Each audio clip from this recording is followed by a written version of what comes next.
Welcome sa ating pagtatalakay. Alamin natin kung paano nga ba naayos ang pandaigdigang sigalot sa negosyo ng walang korte.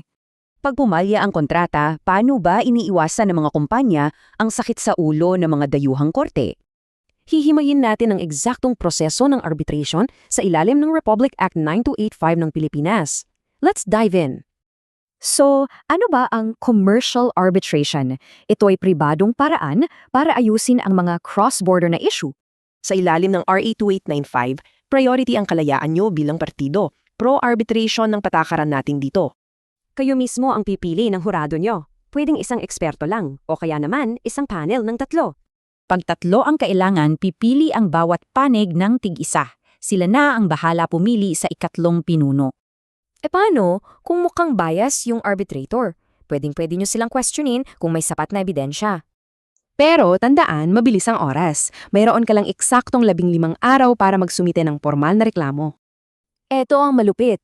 Ang tribunal mismo ang may kapangyarihang magdesisyon kung saklaw ba nila ang kaso nyo.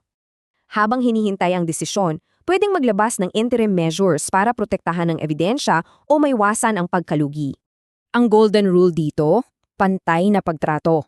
Dapat may patas kang pagkakataon para mapagtanggol ang panig mo. Oral hearing ba or written documents lang? Ang tribunal ang magpapasya niyan kung walang napagkasunduan. Kayo rin ang pipili ng wika. Pero kapag hindi kayo magkasundo, English automatically ang gagamitin sa paglilitis. Hindi nang huhula ang mga arbitrator. Base ang desisyon nila sa batas, kontrata at syempre mga kaugalian sa industriya. Matatapos lang ito kapag may pinal na desisyon o kaya na may isang formal na settlement sa pagitan nyo. Strict rule. Dapat laging nakasulat, pirmado at malinaw ang naging batayan ng pinal na desisyon. Final at binding na ito.